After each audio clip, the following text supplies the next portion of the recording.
What if I told you the city you know is a relic of the past? That by the year 2050, the world will have added a staggering 2.5 billion people to its urban centers, fundamentally changing where and how we live. This isn't science fiction, it's a blueprint.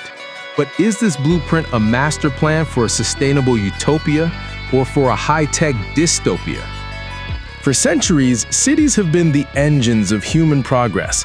But today, they're at a breaking point, plagued by problems like gridlock that cost cities like Delhi and Mumbai an estimated $22 billion a year, and pollution so severe that 91% of urban dwellers breathe unsafe air. We're facing a global housing crisis, where over 1 billion people live in makeshift structures, a number that could triple by 2030. These aren't isolated issues, they're part of a complex feedback loop of failure. The question is no longer if we need to change, but how. In this documentary, we'll take you on a journey to the future, from revolutionary architectural marvels to the invisible layers of technology that will connect every aspect of our lives. We'll explore the bold visions that promise to solve our biggest problems, but also the dangerous contradictions that lie just beneath the surface. But this is only the beginning. To understand the future, we must first confront the past. Our cities, which consume over 2/3 of the world's energy, were not built to handle the immense pressures of population growth and climate change. In India alone, traffic congestion in just 4 major cities costs an estimated $22 billion a year in lost productivity and fuel burned. Air pollution is a silent killer, with 97% of cities in low and middle-income countries having unsafe air quality. This is a crisis of livability, a battle fought on every street and in every home. In response, some are dreaming on an unimaginable scale. From the deserts of Saudi Arabia, a civilizational revolution is underway. The Line, a 170-kilometer-long, 500-meter-tall city designed for 9 million people on a footprint of just 34 square kilometers. It's a vision of a car-free utopia where all daily needs are a 5-minute walk away, with an end-to-end journey by high-speed rail taking just 20 minutes. It is marketed as a human-centric, zero-carbon environment. But a closer look reveals a darker side. The project has been built on the forced eviction of the indigenous Huaytat tribe, with reports of brutal repression and unjust compensation. The construction relies on hundreds of thousands of migrant workers under a restrictive labor system that has been linked to modern slavery and alarmingly high mortality rates. And for all its promise of environmental protection, the immense mirrored wall could pose a significant threat to wildlife migration and avian diversity. Is this really the future we want? Not everyone believes the answer is a desert monument. In South Korea, a different blueprint is emerging. Oceanics Busan is a floating city prototype, a resilient and sustainable community for 12,000 people designed to combat rising sea levels and land shortages. Its design is built on 6 integrated systems for water, food, energy, and waste, generating 100% of its operational power from rooftop solar panels. It's a scalable solution, not a single, controversial megaproject. Elsewhere, proven models are already at work. Milan's Bosco Verticale is not just a building, it's a metropolitan reforestation effort with over 17,000 trees and plants that absorb smog, produce oxygen, and convert 44,000 pounds of carbon each year.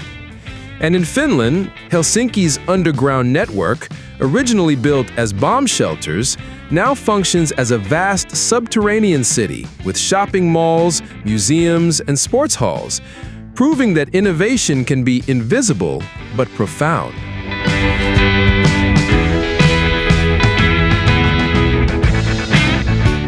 These projects show us that the future can be designed in many different ways. But the biggest changes aren't in the physical structures, they're in the invisible networks that will govern our daily lives. The city of 2050 won't just be a place you live, it will be a system you're plugged into. The race for new urban mobility is on, with companies like Hyperloop TT building full-scale test tracks and releasing the industry's first complete safety guidelines. Meanwhile, electric vertical takeoff and landing aircraft, or flying taxis, are on a faster trajectory to commercial reality. Joby Aviation, having acquired Uber Elevate, is constructing its first vertiport in Dubai with a target launch date of 2026. Inside the home, the revolution is even more personal. AI and the Internet of Things will transform houses into intuitive environments. Your home will learn your schedule, adjusting temperature, lighting, and even suggesting recipes based on your fridge's contents. An AI-managed utility grid will provide personalized recommendations for energy savings and even offer financial incentives for eco-conscious behavior. This brave new world of connectivity promises unprecedented efficiency, but it also carries a profound risk: the digital divide. The World Economic Forum warns of a two-tiered society where the benefits of smart technology are concentrated among the wealthy, leaving a new form of future ghetto. As a study from MIT's Sensible City Lab found in Singapore, wealthier individuals are already more socially segregated, communicating primarily within their own socioeconomic group. Technology is also poised to reshape governance with proposals for blockchain-based voting. The idea is to create an immutable, transparent ledger of every vote, making elections impossible to rig. But the reality is far more complex. A mobile voting app that used blockchain was found to have severe security vulnerabilities, and experts warned that internet and blockchain-based voting could greatly increase the risk of undetectable, nation-scale election failures. The very technology designed to create trust may be the least trustworthy of all. These contradictions force us to ask a difficult question. If technology can solve so many of our urban problems, what unseen toll is it taking on our minds? And in the final part, we'll uncover the shocking truth about how these smart cities are silently changing our brains.